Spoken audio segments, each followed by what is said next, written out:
વચનામૃત સારંગપુરનું 6. એક અવસ્થામાં 2 અવસ્થાનું 4 પ્રકારની વાણીનું. તારીખ 2/9/1820 શનિવાર. સંક્ષિપ્ત સાર. પહેલો, એક અવસ્થાને વિશે બીજી 2 અવસ્થાઓ રહી છે તેનું વર્ણન કર્યું છે. બીજો, વૈરાજના તથા જીવના દેહને વિશે રહેલ 4 પ્રકારની વાણીના લક્ષણો જણાવ્યા છે. સ્વામિનારાયણ હરે, સ્વામિનારાયણ હરે. સંવત 1877ના શ્રાવણવદી દશમીને દિવસ શ્રીજી મહારાજ ગામ શ્રી સારંગપુર મધ્યે જીવા ખાચરના દરબારમાં ઉત્તરાદે દ્વાર ઓરડાની ઓસરીએ ઢોલિયા ઉપર વિરાજમાન હતા ને સર્વ શ્વેત વસ્ત્ર ધારણ કર્યા હતા ને પોતાના મુખારવિંદની આગળ મુનિ તથા દેશ દેશના હરિભક્તની સભા ભરાઈને બેઠી હતી. પછી નિત્યાનંદ સ્વામીએ પ્રશ્ન પૂછ્યો છે, એક અવસ્થાને વિશે બીજી 2 અવસ્થાઓ કેમ રહી છે? પછી શ્રીજી મહારાજ બોલ્યા છે, આ જીવાત્મા જે તે જેને વિશે રહીને વિષય ભોગને ભોગવે છે તેને અવસ્થા કહીએ. તે અવસ્થા જાગ્રત, સ્વપ્ન અને સુષુપ્તિ એ 3 પ્રકારની છે. તેમાં જે જાગ્રત અવસ્થા છે તે વૈરાજ પુરુષની જે સ્થિતિ અવસ્થા તેનું કાર્ય છે ને સત્વગુણાત્મક છે ને નેત્ર સ્થાનકને વિશે રહી છે. એવી જે જાગ્રત અવસ્થા તેને વિશે વિશ્વાભિમાની નામે જે આ જીવાત્મા તે જે તે સ્થૂળ દેહના અભિમાને સહિત થકો 10 ઇન્દ્રિયો ને 4 અંતકરણે કરીને વિવેકે સહિત યથાર્થપણે પોતાના પૂર્વકર્મને અનુસારે બાહ્ય શબ્દાદિક પંચ વિષયના ભોગને ભોગવે છે તેને સત્વગુણ પ્રધાન એવી જાગ્રત અવસ્થા કહીએ. અને એ જાગ્રતને વિશે જો એ જીવાત્મા ભ્રાંતિએ કરીને અયથાર્થપણે બાહ્ય વિષય ભોગને ભોગવે છે તો તેને જાગ્રતને વિશે સ્વપ્ન કહીએ. અને એ જીવાત્મા જે તે જાગ્રતને વિશે શોક તથા શર્માદિકે કરીને વિવેકે રહિત થકો જો બાહ્ય વિષય ભોગને ભોગવે છે તો તેને જાગ્રતને વિશે સુષુપ્તિ કહીએ. અને જે સ્વપ્ન અવસ્થા છે તે હિરણ્ય ગર્ભની જે ઉત્પત્તિ અવસ્થા તેનું કાર્ય છે ને રજોગુણાત્મક છે ને કંઠ સ્થાનકને વિશે રહી છે.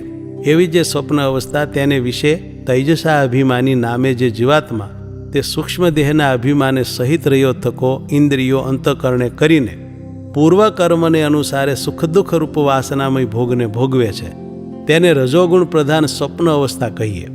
અને એ સ્વપ્નને વિશે એ જીવાત્મા જે તે જ્યારે જાગ્રતની પેઠે જ વિવેકે કરીને જાણતો થકો વાસનામય ભોગને ભોગવે છે ત્યારે તેને સ્વપ્નને વિશે જાગ્રત અવસ્થા કહીએ. અને એ સ્વપ્નને વિશે જણાણા જે વાસનામય ભોગ તેમને એ જીવાત્મા જે તે ભોગવતો થકો પણ જો જડપણે કરીને ન જાણે તો તેને સ્વપ્નને વિશે સુષુપ્તિ કહીએ. અને જે સુષુપ્તિ અવસ્થા છે તે ઈશ્વરની જે પ્રલય અવસ્થા તેનું કાર્ય છે ને તમોગુણાત્મક છે ને હૃદય સ્થાનકને વિશે રહી છે.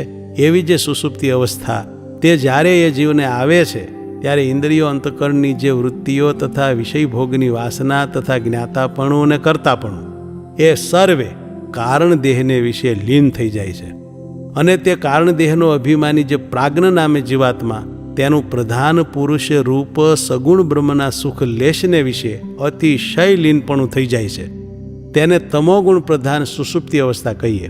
અને એ સુષુપ્તિને વિશે કર્મ સંસ્કારે કરીને કર્તા વૃત્તિનું જે ઉત્પન્ન થવું તેને સુષુપ્તિને વિશે સ્વપ્ન કહીએ. અને જાગ્રતને સ્વપ્નને વિશે જે પીડા તેના તાપ થકી વળી તે સુષુપ્તિના સુખને વિશે પ્રવેશ કરતી જે કર્તા વૃત્તિ તેના પ્રતિલોમપણાનું જે જ્ઞાન તેને સુષુપ્તિને વિશે જાગ્રત કહીએ. એવી રીતે એક અવસ્થાને વિશે બીજી 2 અવસ્થાઓ રહી છે. અને એ જે અવસ્થાના ભેદ તેનું જે જ્ઞાન તે જીવાત્માને જે વતે થાય છે અને વળી તે અવસ્થાને વિશે એ જીવને કર્માનુસારે જે ફળના પમાડનારા છે તેને તુર્યપદ કહે છે, અંતર્યામી કહે છે, દ્રષ્ટા કહે છે, બ્રહ્મ કહે છે, પરબ્રહ્મ કહે છે. પછી વળી નિત્યાનંદ સ્વામીએ પ્રશ્ન પૂછ્યો છે, પરા, પશ્યંતી, મધ્યમા અને વૈખરી એ જે 4 વાણી તેને કેમ સમજવી? ત્યારે શ્રીજી મહારાજ બોલ્યા છે, એ વાર્તા તો બહુ મોટી છે અને અતિશય સૂક્ષ્મ છે. અને શ્રીમદ ભાગવતના 11 સ્કંધને વિશે શ્રી કૃષ્ણ ભગવાને ઉદ્ધવજી પ્રત્યે કહી છે તેને સંક્ષેપે કરીને કહીએ તે સાંભળો છે. પ્રથમ ઉત્પત્તિ કાળને વિશે પુરુષોત્તમ ભગવાન જે તે વૈરાજ પુરુષના મસ્તકને વિશે રહ્યું જે સહસ્ર દળનું કમળ તેને વિશે પ્રવેશ કરીને અક્ષર બ્રહ્માત્મક એવો જે નાદ તેને કરતા હવા પછી તે નાદ જે તે સુષુમ્ના માર્ગે કરીને તે વિરાટ પુરુષના નાભિકંદ પ્રત્યે વ્યાપીને મહાપ્રાણે સહિત થકો ત્યાંથી ઊંચો વૃદ્ધિને પામતો હોવો. તેણે કરીને તે વિરાટ પુરુષનું જે નાભિપદ્મ તે અધોમુખ હતું તે ઉર્ધ્વમુખ થતું હોવું. એવી રીતે તે વિરાટ પુરુષના નાભિકંદને વિશે જે નાદ થયો તેને પરાવાણી કહીએ.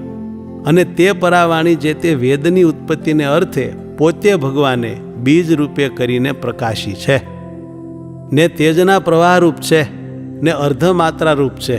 પછી તે પરાવાણી જે તે ત્યાં થકી તે વિરાટના હૃદયાકાશને પામીને પશ્યંતી નામે થતી હવી, ને ત્યાં થકી કંઠ દેશને પામીને મધ્યમા નામે થતી હવી, ને ત્યાંથી તે વિરાટના મુખને પામીને વૈખરી સંજ્ઞાને પામતી હવી. અને અકાર ઉકાર ને મકાર એ 3 વર્ણ રૂપે થઈને પ્રણવ રૂપે થતી હવી, ને પછી 52 અક્ષર રૂપે થઈને 4 વેદ રૂપે થતી હવી. એવી રીતે વિરાટ પુરુષને વિશે પરા, પશ્યંતી, મધ્યમા અને વૈખરી એ 4 વાણી સમજવી. હવે આ જીવના દેહને વિશે પણ 4 વાણી કહીએ તે સાંભળો.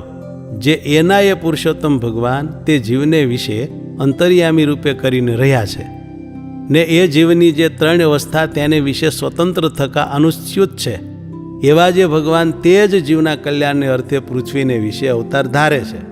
ત્યારે એ જીવ જે તે ભગવાનના સ્વરૂપનું જે પ્રતિપાદન કરે તથા તે ભગવાનના જે ધામ, ગુણ, ઐશ્વર્ય તેનું પ્રતિપાદન કરે તથા તેના ચરિત્રનું વર્ણન કરે તથા આત્મા અનાત્માનો વિવેક કરી દેખાડે તથા જીવ, ઈશ્વર, માયા, બ્રહ્મ, પરબ્રહ્મ તેના ભેદને પૃથક પૃથક કહી દેખાડે, એવી જે વાણી તેને પરાવાણી કહીએ. અને જે માયિક પદાર્થ તથા વિષય તેમને વિવેકે સહિત યથાર્થપણે કહી દેખાડે તેને વૈખરી વાણી કહીએ. અને પદાર્થને ને વિષયને ભ્રાંતિએ સહિત અયથાર્થપણે કહી દેખાડે તેને મધ્યમા વાણી કહીએ. અને એ પદાર્થને ને વિષયને અંધધંધ સરખું કહી દેખાડે ને કાંઈ સમજામાં ન આવે તેને પશ્યંતી વાણી કહીએ. એવી રીતે જીવની જાગ્રત અવસ્થાને વિશે એ 4 વાણીનું રૂપ સમજવામાં આવે છે. અને સ્વપ્ન અને સુષુપ્તિને વિશે તો કોઈક સમાધિવાળાને એ 4 વાણીના રૂપ સમજવામાં આવે, પણ બીજાને સમજવામાં આવતા નથી. ઇતિ વચનામૃતમ સારંગપુરનું 6ઠું વચનામૃત થયું.